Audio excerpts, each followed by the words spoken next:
This video is sponsored by SPO Digital Marketing. Skip பண்ணாதீங்க. பெரிய தப்பு. தினம் 300 ரூபாய் சம்பாதிக்க அரிய வாய்ப்பு. இன்ஸ்டாகிராம், ஃபேஸ்புக் பயன்படுத்த தெரிந்தால் போதும் content post and content publishing மூலமா தினம் 300 ரூபாய் சம்பாதிக்கலாம். இந்த வேலை செய்ய 5 நிமிடம் போதும். Work training support, group communication support, all language customer live chat support, முக்கியமா சொந்தமா ஒரு பிசினஸ் ஸ்டார்ட் பண்ற அளவுக்கு உங்களால கற்றுக்கொள்ளவும் முடியும், சம்பாதிக்கவும் முடியும். இந்த வேலை வாய்ப்பு வழங்குவது 5 வருடத்துக்கு மேல ரன் ஆகிட்டு இருக்க நம்ம தமிழ்நாட்டு company school of business organisation private limited. மேலும் விவரங்களுக்கு டிஸ்கிரிப்ஷன்ல கொடுத்திருக்க நம்பருக்கு வாட்ஸ்அப் பண்ணுங்க. Hi friends, welcome to my YouTube channel. ഞാൻ ഇന്ന് വന്നേക്കുന്നത് തമിഴ്നാട്ടിലെ കുറച്ച് ഫേമസ് ആയിട്ടുള്ള ഒരു അടദോശയുടെ റെസിപ്പി ആയിട്ടാണ്. അപ്പോൾ നമുക്കിതിന് വേദന വീഡിയോയിലോട്ട് പോയാലോ. ഇതിനായിട്ട് ഞാൻ ആദ്യം എടുക്കുന്നത് ഒരു 2 നാഴിയാണ്. ഈ സൈസിലുള്ള നാഴി, 2 നാഴി പുഴുങ്ങലരിയാണ് എടുക്കുന്നത്. 2 നാഴി, ഒരു നാഴി എന്ന് പറയുന്നത് 1/2 കിലോ ആണ്. അപ്പോൾ ഏകദേശം ഞാൻ 1 കിലോ അരി എടുത്തിട്ടുണ്ട്.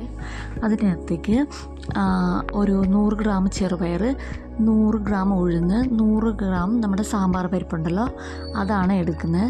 ഈ പരിപ്പുകൾ 3 വേറെ തന്നെ ഞാൻ കഴുകി കുതിർത്ത് വയ്ക്കും. അരി വേറെ തന്നെ കുതിർത്ത് വയ്ക്കുകയാണ് ചെയ്യുന്നത്.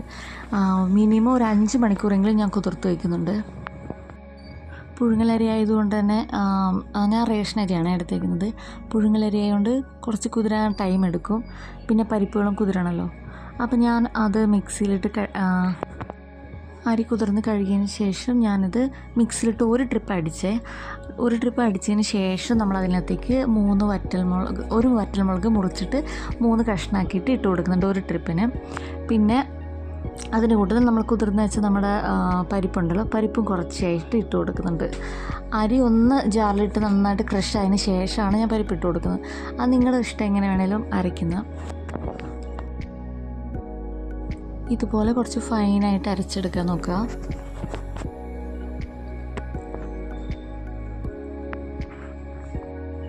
ഓരോ പ്രാവശ്യം മാവ് അരയ്ക്കുമ്പോഴും ഞാൻ ഒരു വറ്റൽമുളക് 3 കഷ്ണാക്കിയിട്ട് മുറിച്ചിട്ട് കൊടുക്കുന്നുണ്ട്. ടോട്ടലി ഞാനൊരു 3 വറ്റൽമുളകാണ് എടുത്തേക്കുന്നത്. അങ്ങനെ നമ്മൾ മാവൊക്കെ ഞാൻ അരച്ച് കഴിഞ്ഞിട്ടുണ്ട്. ഇനി ഒരു 6 മണിക്കൂർ ഇതൊന്ന് ഫെർമെൻ്റ് ആകാൻ വയ്ക്കുന്നുണ്ട്. നമ്മൾ ഈ മാവ് നന്നായിട്ടൊന്ന് മിക്സ് ചെയ്ത് കൊടുക്കണം കേട്ടോ. അധികം കട്ടിക്കും ഉണ്ടാകാൻ പാടില്ല, അധികം വെള്ളം പോലെ വേണ്ട. ഒരു അപ്പത്തിൻ്റെ പരുവല്ല, ദോശയുടെ പരുവല്ല, കുറച്ച് ലൂസായിട്ടിരുന്നാലും ഫെർമെൻ്റ് ആയിട്ട് വരുമ്പോൾ അത് നല്ല തിക്ക് ക്രീമി ഇത് കൂട്ടിയിരിക്കും. നല്ല ഐസ്ക്രീം പോലെ ആയിട്ട് കിട്ടിയിട്ടുണ്ട്. നമുക്ക് ഈ പരുവത്തിന് കിട്ടും നമുക്ക്. ഇത് ശരിക്കും പറഞ്ഞാൽ ഒരു ഹൈ പ്രോട്ടീൻ റിച്ച് ദോശയാണ് കേട്ടോ. നമ്മളെല്ലാ പരിപ്പുകളും ചേർക്കുന്നുണ്ട്. ഡയറ്റ് ചെയ്യുന്നവർക്ക്, ഷുഗർ പേഷ്യൻറ്റിനൊക്കെ ഈ ദോശ കൊടുക്കുന്നത് നല്ലതായിരിക്കും. ഇനി ഇതിനകത്തേക്ക് ആവശ്യത്തിന് ഉപ്പ് ചേർത്ത് കൊടുക്കാം. പിന്നെ നമ്മൾ ചേർത്ത് കൊടുക്കുന്നത് ഒരു 1/4 ടീസ്പൂൺ മുളക് പൊടിയും 1/4 ടീസ്പൂൺ മഞ്ഞൾപ്പൊടിയാണ്. എന്നുവെച്ചാൽ എരിവൊന്നും അധികം കാണത്തില്ല.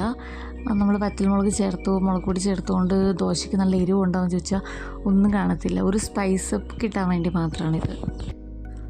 ഇനി ഇതെല്ലാം കൂടെ നന്നായിട്ടൊന്ന് മിക്സ് ചെയ്ത് കൊടുക്കുക. മാവ് നന്നായിട്ട് തിക്കായിട്ടുണ്ടെങ്കിൽ ഒരു 2 സ്പൂൺ വെള്ളമൊക്കെ ചേർത്ത് കൊടുക്കുക. നല്ല ക്രിസ്പി ആയിട്ടുള്ള ദോശ ഇവിടെ റെഡി ആയിക്കൊണ്ടിരിക്കുകയാണ്.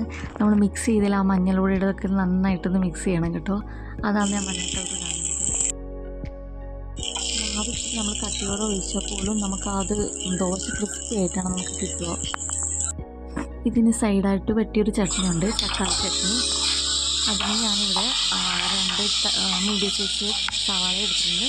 പിന്നെ ഒരു തക്കാളി. അത് നന്നായിട്ടൊന്ന് വഴണ്ട് വരണം. ഇച്ചിരി ഉപ്പ് കൂടെ ചേർത്ത് കൊടുക്കുക. എന്നിട്ട് നന്നായിട്ട് സവാള വഴണ്ട് വരും. ഇതല്ലെങ്കിൽ പിന്നെ എരിവുള്ള മീൻകറിയോ നോൺ വെജ് എന്തായാലും ഇതിൻ്റെ കൂടെ സൈഡായിട്ട് ഉപയോഗിക്കാം നമുക്ക്. ഞാനിപ്പോൾ തക്കാളി ചട്നി ഉണ്ടാക്കുന്നത്. അതിൽ നമ്മൾ ഉപ്പ് ചേർത്ത് കൊടുത്തു. ഇത് തമിഴ്നാട്ടിലെ ഫേമസ് ആയിട്ടുള്ള തക്കാളി ചട്നിയാണ്. ഇത് കുറച്ചൊന്ന് വെന്താൽ പോരാ, നന്നായിട്ട് എത്രത്തോളം നമ്മൾ വേവുന്നോ അത്രയും ടേസ്റ്റ് ഉണ്ടാവും തക്കാളി ചട്നിക്ക്. ഈ സമയത്ത് ഞാൻ 1/4 ടീസ്പൂൺ മഞ്ഞൾപ്പൊടിയും മുളക് പൊടിയും ചേർത്ത് കൊടുക്കുന്നുണ്ട്. അതെടുക്കാൻ വിട്ടുപോയതാണ്. ഒരു 1/4 ടീസ്പൂൺ മഞ്ഞൾപ്പൊടി, മുളക് പൊടി മാത്രം ചേർത്ത് കൊടുക്കുക. എന്നിട്ട് ഫ്ലെയിം ഓഫ് ചെയ്യുക. പിന്നെ അത് ആറിന് ശേഷം മിക്സിയിലിട്ട് അടിച്ചാൽ മതി നമ്മുടെ തക്കാളി ചട്നി. അപ്പോൾ നമ്മുടെ ഹൈ പ്രോട്ടീൻ ദോശ വിത്ത് തക്കാളി ചട്നി ഇട്ട് റെഡി ആയിട്ടുണ്ട്. എല്ലാവരും ഒന്ന് ഉണ്ടാക്കി നോക്കണം കേട്ടോ. നമ്മൾ ഒരു പ്രാവശ്യം ഉണ്ടാക്കി കൊടുത്തു കഴിഞ്ഞാൽ പിന്നെ പിള്ളേർ ഈ ദോശയും ചട്നിയും തന്നെ വേണമെന്ന് പറയും. അത്രയ്ക്ക് ടേസ്റ്റാണിത്. എല്ലാവരും ഒന്ന് ട്രൈ ചെയ്ത്